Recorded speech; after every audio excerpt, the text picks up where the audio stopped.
All right, the first thing we will do tonight is to watch the second half of this documentary that we started watching last week. It's called Beneath the Skin, Baptists Talk About Racism. So the second half is about 22 minutes. And once we're done with it tonight, I'll put the DVD back in the box and I will return it to our church library where I found it. So if you missed last week's and you want to catch up, or if anybody at home wants to watch it with a little better view than what the camera offers on YouTube, then you're welcome to check it out from the church library anytime. So again, this is all interviews with Baptist ministers around the country, some white, some black, some Latino. And in the second half we'll watch tonight, they do talk about some numbers and statistics. And I wanted to make sure to remind you that this was made in 2008. So whenever they talk about, how things are going, they're referring to, 16 years now, I guess, which is a long time. So they'll be talking and they'll be sharing their perspectives based on their experiences and their lives. So I encourage you to listen and see what you think as we hear from them. So I'll go ahead and get it started.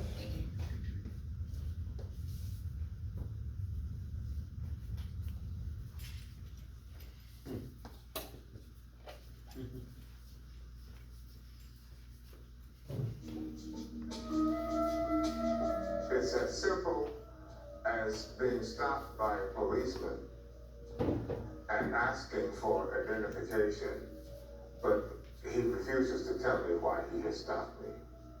People felt very comfortable saying to me, if you want to get ahead of this, you've got to do it like a white male. For someone to actually say, it really is distracting when your accent comes on so strong. In church. I saw my application go in the wastebasket as I was leaving. I've also come to work and had posters that said, if you see this woman, call the Border Patrol. All the power positions, the coaches were white. Well, 50% of the team were black, even then. It has become kind of encoded in the culture so that it is present and active, and we don't identify it as being racism. Racism and prejudice are very subtle today. We're more sophisticated in how we treat each other. No more turning on the hoses and no more allowing the dogs to come out, but we do that in spiritual and we do that in emotional ways. We've just gotten very sophisticated in hiding racism. In a so-called post-racial world, we have learned to become politically correct so that no one will necessarily use a derogatory term by which to name me. But yet, in the way I am treated by institution, what I'm denied, the privileges that are not given to me, are still based on very strong racist comments. One of my favorite is the whole concept of color blindness, in where I could say, well, I'm colorblind, therefore I do not judge people based on the color of their skin. But yet in reality, the institutions do that for us. I have problems with us saying we let, because we make conscious decisions not to do certain kinds of things. As you climb whatever the ladder is in terms of in the institution, you make a conscious decision as to whether to be a part of the in-group or the group to raise critical questions. We do that on a daily basis. We do it in the church.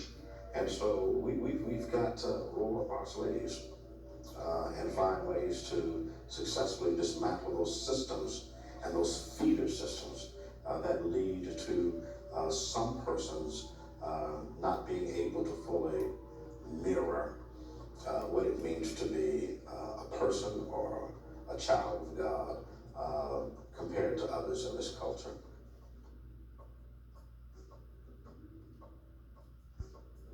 No, schools are not legally segregated anymore. but they are segregated racially and economically, and our children are suffering. One of the real challenges of public education is based upon our tax codes in terms of where money comes from, is where money goes back to. It creates an endless cycle of despair for thousands of people, hundreds of thousands, millions of people in this country, that public schools are woefully underfunded.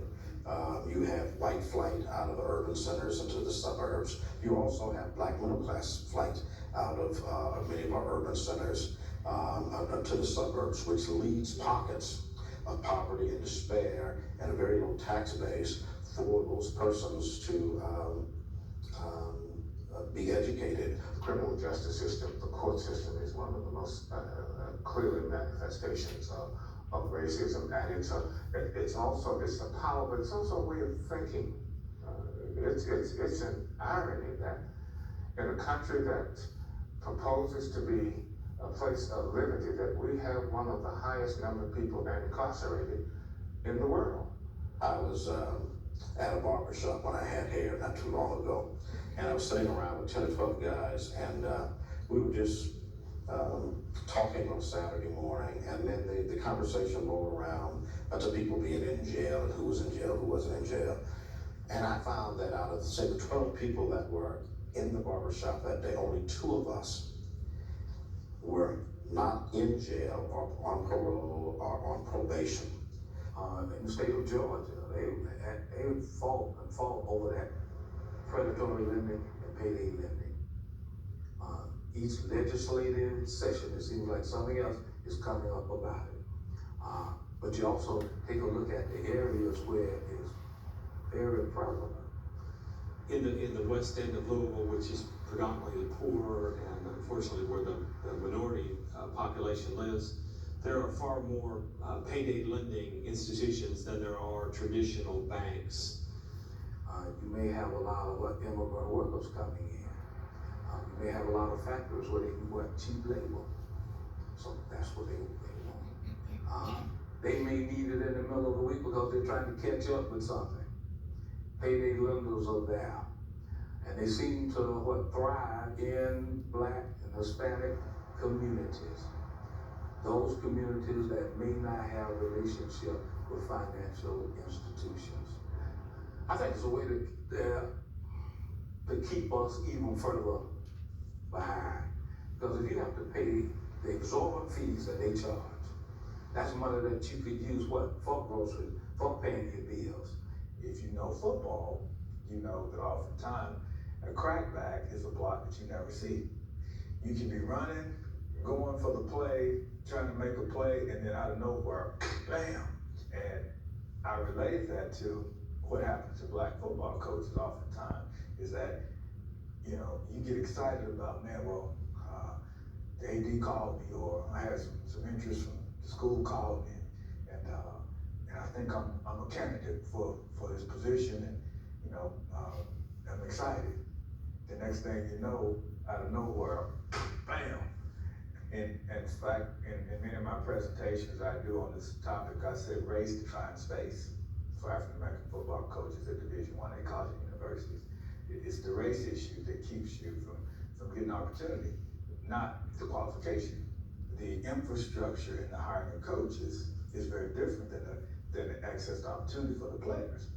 It becomes a very subjective deal made up by oftentimes board of trustees, boosters, the people of power. All right? So those people oftentimes are more comfortable hiring people who look like them, who dress like them, who they may want to associate with. So that's when you have this infrastructure that does not create access to opportunities for everyone, which allows you to continue to hire what you're comfortable with.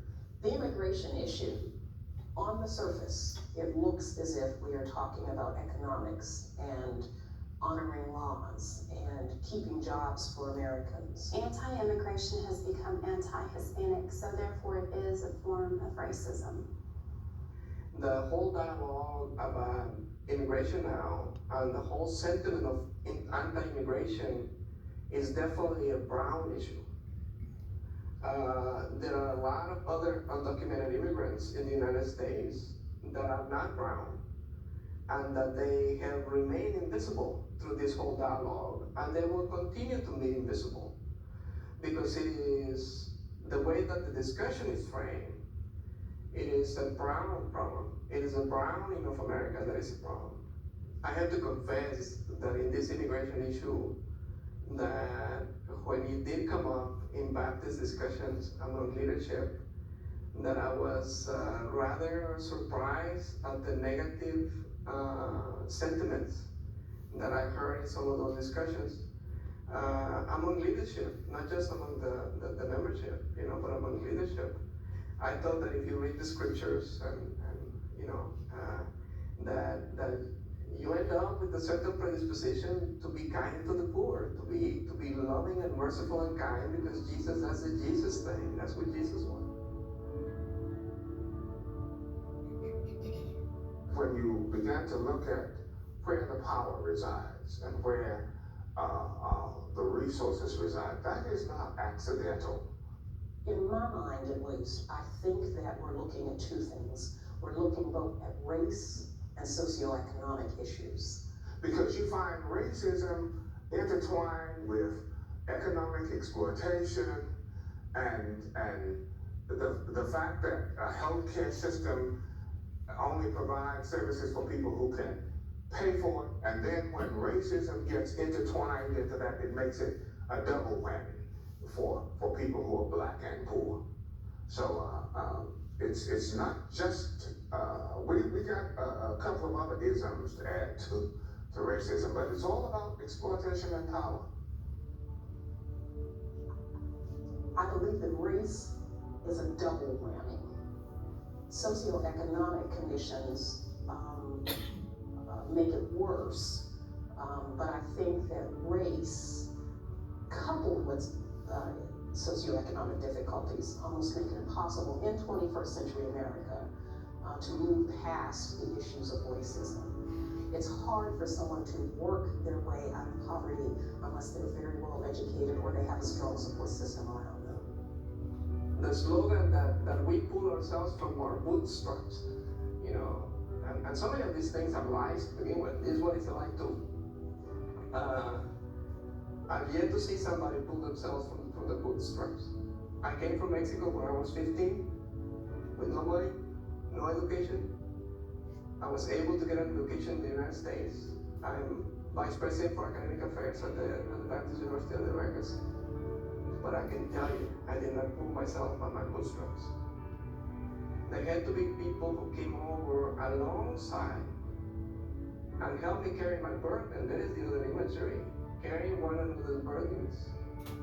And I can mention you the names of all the people who from age 15 to age 54 have walked alongside me to help me carry that burden.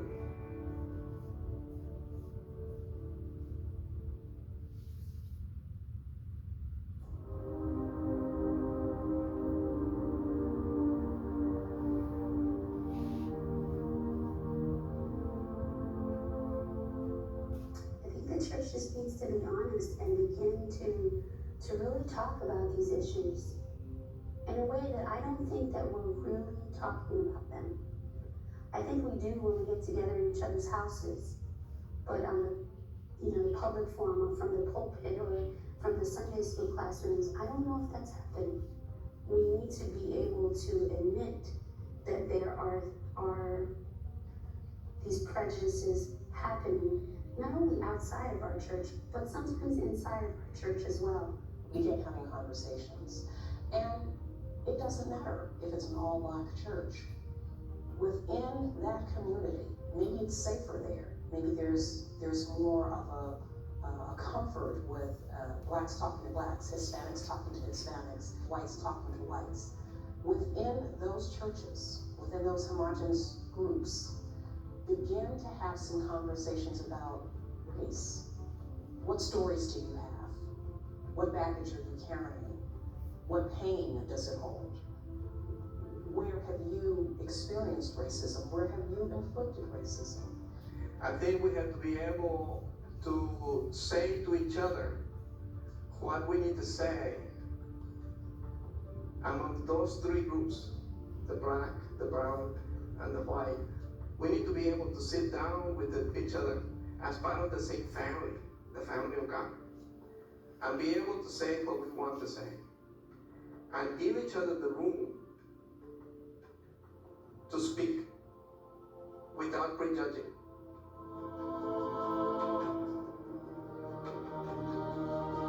You know, when I left the slave castle and I began to try to think about what can I do to make a difference, I called an African American pastor that I've met in the Baptist World Alliance. And when I went to visit with him, I said, I want to be your friend. And I said, I don't want to be your friend because I think you need a friend. I want to be your friend because I need to know you. I think we need to be intentional about going outside of ourselves. And by that, I'm not saying that I think you need to try to transform your church to becoming a checkered church. I do think it's important to minister in the community around you, but I think it's about going outside the comfort zone. I think it's intentionality of hearing people that are different than yourself. I think it's opening up doors for new relationships.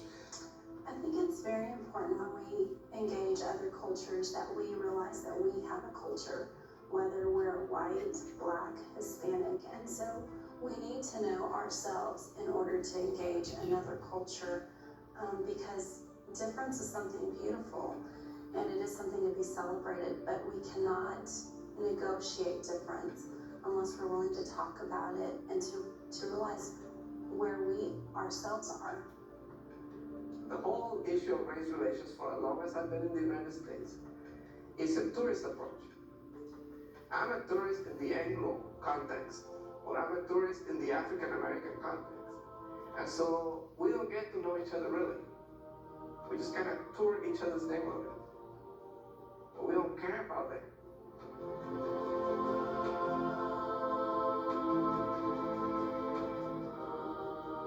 In John 13, Jesus says, a new commandment I give you to love one another as I have loved you. Jesus' commandment to love isn't just sweet sentimentality, it's a call to live in a different way, to seek not only my welfare, but the welfare of others, to look for what would be God's justice in any and all situations. This is going to require me, if I'm going to love you, to will what is good for you and not just think about what's good for me. Taking whatever power, at whatever level we have power or privilege, and setting it aside, even as Jesus did. I cannot be saved if I continue to hate my brother or sister. And I hate them by denying them a living wage. I hate them by denying them access to the resources of this country. I hate them by maintaining structures that cause them to be disenfranchised. I think there is a biblical mandate that everybody ought to have a peace. That's why you have this whole notion of the sabbatical and the forgiveness of debt at a certain point, because everybody ought to have a piece of the society. And even these Bible Belt churches have failed to read that part of the scripture. Bishop Tutu has an excellent, a beautiful saying. He says, if you steal my pen and you apologize, what good does it do me if you still have my pen? So with racism, after stealing my land, after stealing my labor, after stealing my resources, what good is the apology if I'm still living in poverty, if I'm still living the consequences of these horrible acts that were perpetrated? You cannot engage in righteousness without practicing justice. So that if you're talking to people about righteousness, that means that one has to deal with the issues of justice for all. It's being able to look around and say who are the least among us, who's not getting the fair shake, and how do we stand beside them, and how do we sit with them.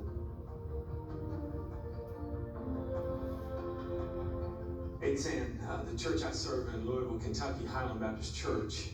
It's a 115-year-old congregation with these wonderful stained glass windows in the sanctuary, 60 of what we call the cloud of witnesses. Recently, we decided to add to the cloud of witnesses by adding 32 names and pictures, images in our fellowship hall. The saints who are part of our cloud of witnesses now include Dr. Martin Luther King Jr., of course, a great champion of justice and equal rights, and calling all of God's people to doing the right thing.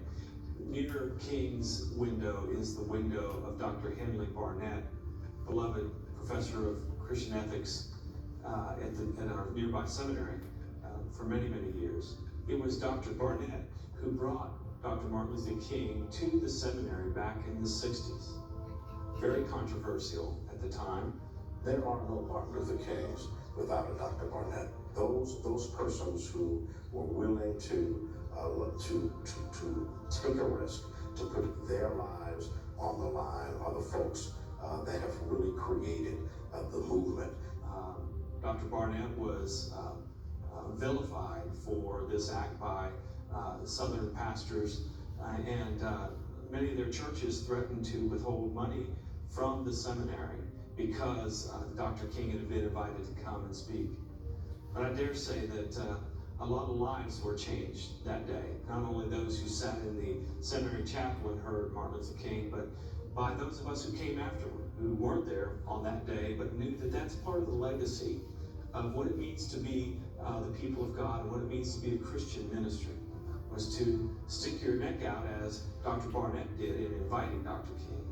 We may not have our names in big headlines, and people may not ever remember who we are, but it is because of the little risks that we make that really causes life to change and for history to happen.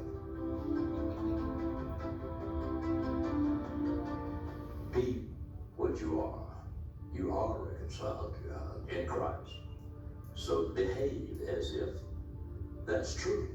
If we could just grasp being the church, where we began to discover that God has done this miraculous and tremendous new thing and given us an opportunity to be co-laborers in this project, to open ourselves to the transformation that is offered by the Spirit. Who knows what we shall become? The great reconciliation passage of Paul. He has broken down the middle wall of partition between Jew and Greek, bond and free. And he has made us one new humanity. I preach salvation, that the sin of racism must be crucified upon that cross before we become a new creature. And maybe then, hopefully, we might be able to move towards reconciliation. That to be reconciled is not simply to say, hey, let's not talk about our differences, but it is to come together beyond just choir exchanges and pulpit swaps, and really look at each other and listen to each other and love each other and see each other. If we start where we are and do what we can, and if we open ourselves to the possibilities, it's amazing the kind of progress that can be made. We like to think sometimes in some of our theologizing and sermonic stuff that we're more like the New Testament church than at any other time. Well, if in fact we are. This was a small, radical group that changed the Roman Empire.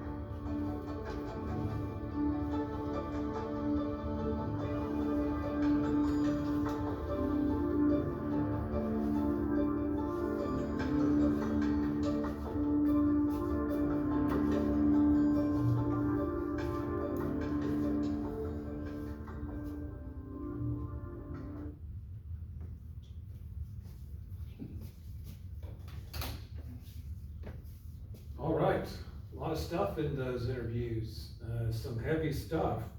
And it occurred to me today, we've been talking about heavy stuff for a number of weeks now.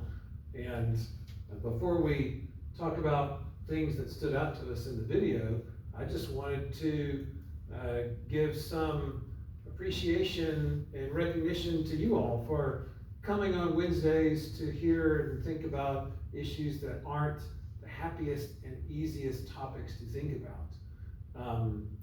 You know, if I did a Bible study series that was how to be happy and carefree and never worry about anything and pretend that everything's fine already, that would be a lot easier to attend. But I want to recognize you all for coming on Wednesdays and thinking about things that aren't the easiest and pleasant of things, but nevertheless, they are the case, and in the past and in the present somewhat, so that hopefully we can change the future. So I want to recognize that it's been a heavy topic the last few weeks, but better to recognize what has been and what is than to pretend that it never existed. So heavy interviews today, some inspiring thoughts for how to move forward that we heard. So what things jumped out to you? What did you take note of? What was interesting or inspiring or made you go, what did you hear in the interviews this week? What stood out to you? One of them said something about a child of God compared to others, being black opposed to other people. What made that stand out to you tonight? What stands out to me? Mm-hmm. The fact that we still have a problem. When was that? 16 years ago? Mm-hmm. And somebody said and I said, we've come a long way, and we have. Mm-hmm. Somebody else countered that, but we still have a long way to go. Mm-hmm. And that's what they're supposed to read. Yeah. I think. Mm-hmm. Yeah, I agree. Others, what stood out to you? What did you hear? I heard touching slightly on some of the real problems are stating percentages. Mm-hmm. Now, this is a hard fact we have to live with. Is that our society, our government, everything is set up on the majority rule.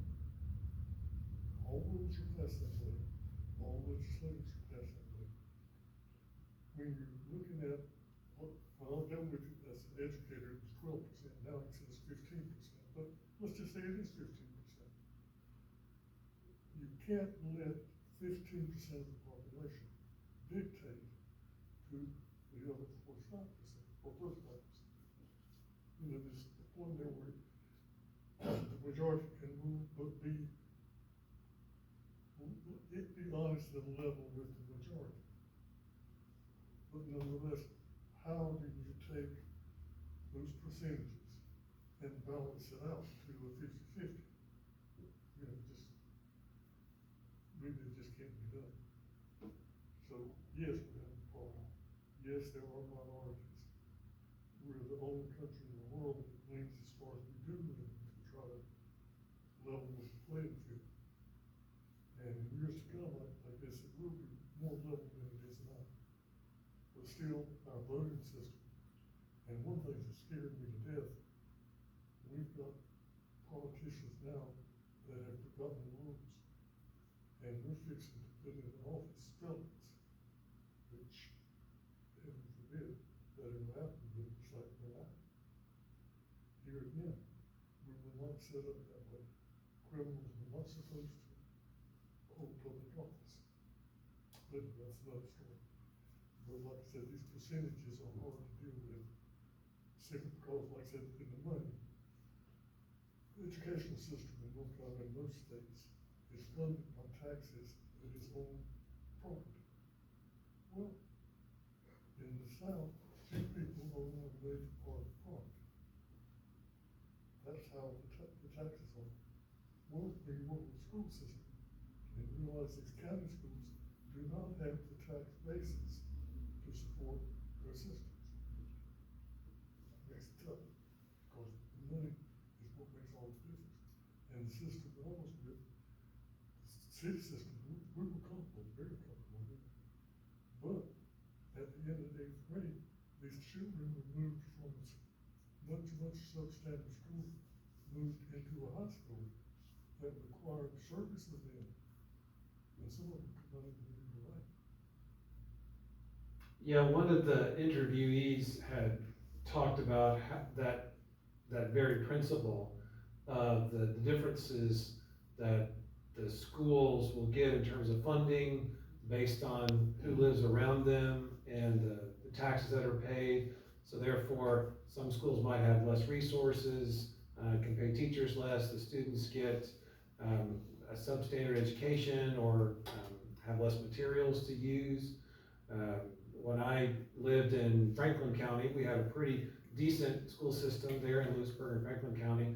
But then the counties to the northwest of us, Vance County, Granville County, were some of the poorest in North Carolina and really struggled in their school system. And it just made me sad to think, some kid just happens to grow up there versus growing up in, Orange County or, Durham or Chapel Hill or Buncombe County or something. And just by kind of happenstance, they get this quality education, but they have to be born in another county, and just because it's based on, property taxes and all that, it's just, it just stinks. And how to solve that is a different matter, but I think kind of recognizing that really stinks for those students who live there.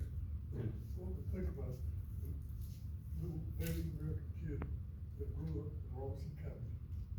Spent 12 years sitting in a classroom just like the student did that lives in Chapel Hill. But you're gonna compare the two? Yeah. Some things that jumped out to me, I kind of jotted down some quotes, and one of the interviewees said, "I thought that if you read the scriptures, you end up with a certain predisposition to be loving, merciful, and kind, because that's a Jesus thing. That's what Jesus wants." And I thought, what a convicting statement. And we've talked about this. A number of you all have made comments over the last few weeks of hearing slave owners' arguments based on the Bible. And some of you all will say, how could you think that way? What Bible have you been reading? Have we been reading the same Bible? And so it kind of broke my heart to hear someone say, I thought that if you read the scriptures, you ended up, following Jesus and being a kind person. But apparently not all the time. Let's see, there was another quote from last week that really, the story that was told about being on the slave selling castle in Africa, and hearing how the slave traders would pray to God to bless them with a safe voyage across the ocean. And the Baptist minister, the white Baptist minister who had been there, he said, people who considered themselves Christian didn't see how that conflicted with their faith. The fact that below their feet was shackled humans who were being cruelly tortured. And yet, that kind of cognitive dissonance to have the scriptures, have the words of Jesus, have those red letters, have that new commandment, and yet to still pray that your slave voyage would be safe and successful. It's hard for me to kind of get my mind around it. One thing that they mentioned tonight was the quote, and this kind of goes back to what Joe was saying a minute ago. They said, we're more sophisticated in how we mistreat each other now. There's no more turning on the hoses or allowing the dogs to come out, but we do that in spiritual and emotional ways. We've gotten sophisticated in hiding our racism, which was kind of a dreadful truth to name. And so I wondered what kind of examples we could think of. Certainly like the school system, if there's inner city schools that might have a great majority of Black or Latino students or otherwise, not those kids not having a well-funded education versus schools in the suburbs that might have a overwhelming majority of white students getting a very well-funded education. That's kind of more sophisticated racial imbalance being expressed. Other examples that you all could think of how that kind of inequality has become more sophisticated today? Or maybe we've solved it already, I don't know. Yes, Regina? So part of the conversation with universities and things are about the fact that they allow legacies, so many that like your parents or your grandparents or they came, but so many of these colleges didn't allow non-white people or even women to come for many, many years, and so there is a privilege to be a legacy. And socioeconomically, it might be somebody that came from a family that nobody went to college and they worked really, really hard to get there, but they might be denied because they don't have that legacy thing. So it's not overt racism, but it could be subtly. Yeah, it kind of perpetuates maybe an older kind of racist setup, and it's easy to not notice that because it's not obviously racist in any way. But I remember that story being big in the news last year. Was like Harvard or Yale or something kind of put it together, and I'm like, wait a second, like 50 years ago, the great majority of their students were white students. So if we gave benefits to legacies students, that means we're giving benefits to mostly white students. Yeah, and that kind of, it's not obvious on its face. You kind of have to think about it and think back to realize it. One thing on the school system that I mentioned is, like she said, they go by grade point averages. What they don't tell you is the upper class, those students cannot fail because if their grade points drop, they get advisors come in and what's it called? Tutor. A friend of theirs went to college down on the problem. We live back door. They're bragging about how high their points are. Why? Yeah. Because those kids can't fail. If they start making bad grades, they get tutored. Yeah, when you can have resources and extra teachers and tutors backing you up, then you are really pushed forward in a way that a kid who doesn't have those resources doesn't have that supported push, and they might be on their own, and they might be in a school system that isn't nearly as well funded, and they're really kind of starting behind the eight ball. Well, lastly, you saw that they listed 5 ways forward, and if indeed we have not solved racial inequality yet, don't think we have. I haven't checked the news today to see if the headline was America solves racial inequality. I don't think so. So 5 ways forward they outlined in 2008. I wrote them down because I wanted to remember. Number 1 was be honest. And I liked that they encouraged a good honesty of just whatever people are thinking and feeling, to have the freedom to just get it all out in a space where the other people in the space will hear and listen, even if they disagree. It was a good encouragement. Like, it's better to just be honest than to kind of keep some things on the inside and never reconcile, because you're not going to reconcile if you're kind of keeping things to yourself. So be honest all around about thoughts and feelings. Make new friends was great advice. Share what you have. Be courageous. Be courageous. They shared a good story of the Southern Baptist Theological Seminary in Louisville inviting Martin Luther King back in the 60s. And it was courageous because many churches stopped funding the seminary or the Southern Baptist Convention at the time because they did something like that. And yet, today we would think of inviting Martin Luther King to speak. Wow, what an honor, what an easy win, right? I mean, everyone across the board recognizes Martin Luther King's vision and dream and heart and work.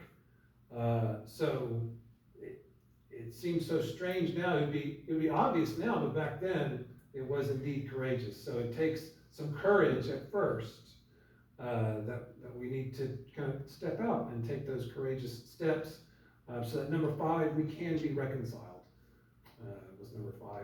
And it reminded me of a quote from the first half of the movie, where one pastor asked, can we get past it?